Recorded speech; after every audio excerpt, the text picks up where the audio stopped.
What's going on? We back. Um, basically, to preach on what we saw earlier, a little bit more in depth. I'm going ahead and do the review still tomorrow, and basically this video is basis on what's next for Errol Spence because I talk about Kell Brook as well, but back to get a real quick review on what happened tonight. Basically, from one to about the first to like 6 rounds, that was razor thin, and basically the rhythm and the beat of those rounds was Earl to come out hot, Kell Brook could tame him and box him, and kind of in my opinion he was taking the rounds because he had taken from the middle into the end, and Earl would take the early rounds. Yes, Kell did catch Earl Spence's attention a number of times, but after like the sixth or seventh round where he buzzed him real good, or like he was off balance, I thought he was off balance, but he said that it was a real good shot. And basically after he Kell Brook had his best punch of the night, Earl made a determining factor to just run over him. He said he could feel him getting weaker. He said he could, I guess he could hear the grunts. And he said he knew he wasn't going to be able to survive his onslaught. And Errol Spence just got stronger through the fight as Kell got weaker. In the eye, people are calling Kell a quitter because of the eye. But at the end of the day, how many people can continue to fight on with an eye like that, or continue to fight with adversity in their face like that? Not a lot of people. A lot of people crumble under average adversity every day in life. And for you to go in there and put your eye on the line, and continue to fight as long as he did, said he hurt it. He hurt it in the seventh round. I mean, that's just a testament as how tough he really is. And to call him a quitter, it's not cool. I'm not calling any fighter a quitter. You know what I mean? Gamboa did quit the other night, but at the end of the day, he know what's best for his well being. So I'm not gonna criticize him. Neither will I criticize Kell Brook. And as far as his future, I don't know. He might be done. Hopefully he made a lot of money. It was a bad move to move up to fight Triple G, because obviously that took years off of his career, and Errol Spence took the rest of the years off of his career. He fought two upper echelon fighters, no doubt about it.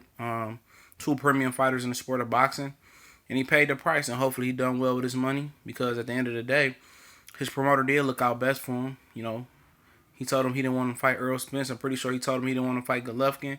But that's what happens when you're a fighter. You're a gentleman's gentleman. He's a true fighter. He's a true throwback, and he paid the ultimate price. But as far as where he should go from here, I don't know. I have to know his health, where he's at mentally, his health, and good luck to that young man. Kell Brook, I picked him to win. He came up short. He didn't have enough stamina to reach the finish line, but he did hella good tonight. He did very, very well in my opinion. Just at the end, he didn't have enough gas to reach the destination, and Errol Spence just proved to be a great fighter. Tonight. And in the future, everybody, let's get into it. Everybody wants to see him fight Keith Thurman. Keith Thurman called him out tonight. Basically said that it's only one, being the best champion or some shit like that. You got to go through me. And Keith is a guy who routinely doesn't fight that much. He fought one time last year. That was the Sean Porter fight. And this year, like he gonna fight one time again. People say he gonna be back by the end of the year. I don't think so. With an elbow injury that looked like that, possibly he could be back, but realistically, he probably takes a comeback fight. In the worst case scenario, WBC makes him fight as mandatory in Sean Porter. He doesn't step aside for his money. And fall 2019, we get Spence and Keith. But with Al being close with everybody involved in the situation, best case scenario, they fight in December, January. I just don't see Keith jumping back into that fight with that elbow unless he's 100% sure. And then rhythm, but like I said, he fought Sean Porter once this year, came back and fight Danny Garcia after a long layoff. He's capable of it. It looks like they want to be on the head collision course, but talking and doing the action is two different things. Sounds good, but when you sign the contract and when you show up in the ring, we'd know it's good. We know it's really good. And but as far as looking at that fight, it basically comes to this. Errol Spence is a strong finisher. He gets stronger through the fight. Keith Thurman starts off fast. He fades through the fight. We can see with the Robert Guerrero fight that he front ran on him, and Robert Guerrero caught him on the back end and made it tough at the end. But he still came up short. Earl is a guy that usually starts off fast versus, the competition that he fought before Kell. Start off slow tonight. He would come off a 9-month layoff. That's understandable. But as quick as he starts, is as good as he finishes as well. He's a a 1 through 12 fighter. Keith is a 1 through 6 fighter. He'll slow down. Historically, that's what I've seen from, especially in the Robert Guerrero fight, Luis Collazo fight as well. He's prone to getting hit in the body. But one thing that Leonard Bundu pointed out, that he thinks Keith is a tougher fighter because, Keith fights from range and he punches hard and he's a smart boxer. I think he's the smartest boxer in the sport of boxing, that's currently active, because Floyd is not active and Bernard's not active. But as far as his IQ is as high as anybody's in the sport of boxing, especially in the welterweight division. One thing about him is he will have to be aggressive with Errol. He can't give up ground to Errol. You see, Kell came to Errol and he made it difficult early, showed some angles. Keith is capable of doing that, but he's not as aggressive mentality as Kell is. That mentality, Kell has aggressive mentality. Keith is not aggressive like he can be aggressive like Danny Garcia. You see him come out throwing fire, but guess what? He reverted back to being a boxer dancer and mailing it in. And when he got the lead, his mentality was just to play prevent defense and box and just keep the lead. And that was his mentality. Where Errol's going to try to make him fight 12 hard rounds, beat the body up, and Errol's going to have to walk through some fire and some trial and tribulation. Today, Kell Brook is a good puncher, but Keith Thurman is an elite puncher at the welterweight division point. And if Errol chin is as good as it was today and stands up to Keith power, he probably would knock Keith out. That's just, if his chin can stand up to Kell Brook power and Keith Thurman power is two different things in my opinion. That's just my opinion on it. Kell likes to do the 1-2 and mix in the left hook. And Errol took away the left hook tonight. Keith Thurman, hook, jab, and move around. He likes to do it with the hooks. And Errol Spence is a crisp, good technique type puncher. Keeps everything tight and close. His technique rips to the body, and it's a truly pick 'em fight. But let's say that Keith doesn't he's not ready. I looked at the rankings of the IBF and all of them. Luis Collazo may be in line, which would be smart because hopefully he jumps as Carlos some dude and becomes the #1 mandatory. If Errol fights that mandatory, and I think he will get 2 voluntaries after that because he took a mandatory. Because he get a voluntary to the championship, I think. Then it's a mandatory, then a voluntary. He gets a mandatory at the way. I think he can get 2 voluntaries.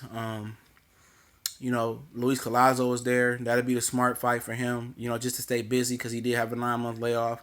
And other people that's available, Timothy Bradley, I'm not sure that he'd oblige that fight.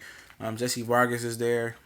He's still on a dog-ass layoff since the Pacquiao fight. I think back in November last year, he still hasn't fought. Danny Garcia, I'm not sure Daddy Garcia lets him take that fight. Sean Porter, they work close with Team Spence on this fight, having them prepare for this fight and get prepared for Kell Brook. Adrian Broner's tied up with a catchweight with Mikey Garcia, the Brooklyn Barclay Center, July 29th. It look like it's going to be. Sean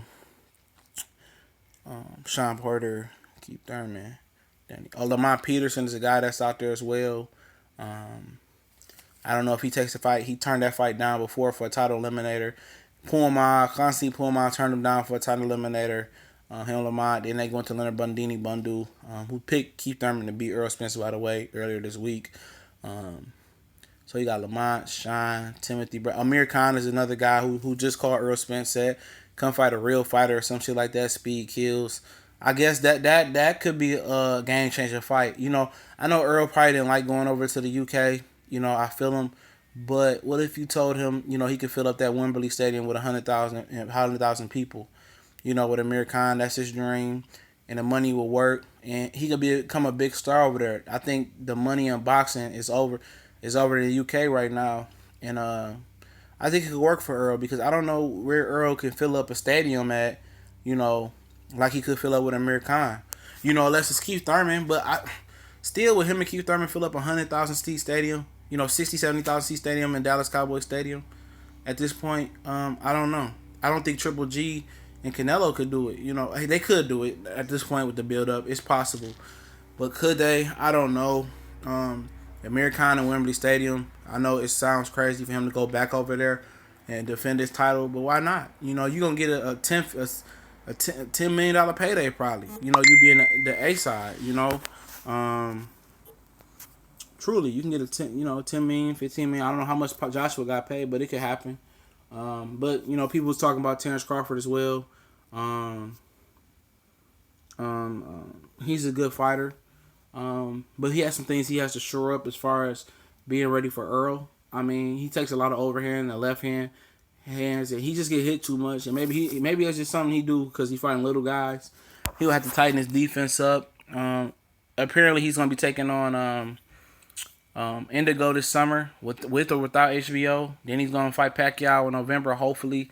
And the ball will be in his court. He have a lot of leverage on guys. And hopefully Errol and Keith will fight by then, and the winner can fight Terrence Crawford. A lot of people think Terrence Crawford is the Messiah. He can walk on water. He can glide through air. But it's a lot of things he got to shore up. You know, don't let commentators fool you and imitators fool you on the internet. You know, watch with your own eyes. You know, trying to turn the volume down, watch some of his fights. He get hit with a lot of punches they don't call, and them punches he get hit with, and those mistakes he get hit with. You know, with Errol Spence and Keith Thurman, it's hook right, good night. Hook left, you know, it's over. You know, it is what it is, man. He can't get hit with those punches. You know, he can't trade like he traded with Gamble or trade with Errol Spence or trade with Keith Thurman. It's not gonna happen. You know, he's gonna get knocked out. You know, his chin isn't. I don't see it being the greatest. You know, maybe with moving up to 47, he can strengthen him, and maybe he does have a Duralast chin. Maybe he does have it, and he can stay in there and take more hits than Kell Brook took tonight. No, most definitely, he's a better grade of a fighter than Kell Brook from the standpoint of he's long, he can box, he's strong, he's quick, he's fast, he's more elusive than Kell Brook for sure. But can he take the punishment that Kell Brook took? You know, Kell Brook took a lot of punches to the stomach, to the ribs, to the head, to the eye, to the chin, to the head, to the ear, wherever Errol was hitting him at tonight. He took it. You know, he took it into the 11th round. But can Terrence Crawford take that same beating? You know, I would imagine that Terrence Crawford can really, you know, finesse some of that power off of him. He could take some of that power off of him, but how much? You know, how much can he take? How much can he withstand? How much can he defend? How much can he deflect is the question there. You know, he's another good fighter. But 147, his story will be told. Most definitely, his story will be told at 147. You know, I'm a believer. Hopefully he can beat Pacquiao. People just tend to forget how Pacquiao looked versus Bradley and Vargas. He looked pretty good.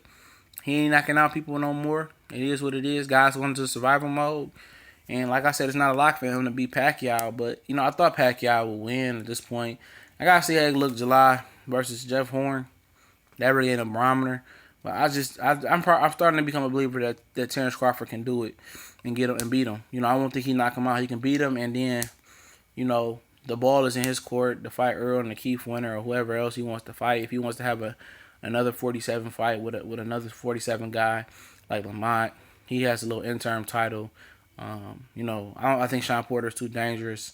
Adrian Broner, if he beats Mikey Garcia, I doubt that. Jesse Vargas is another guy. Two top-ranked guys, and then go for Manny Pacquiao, him, and go for the king.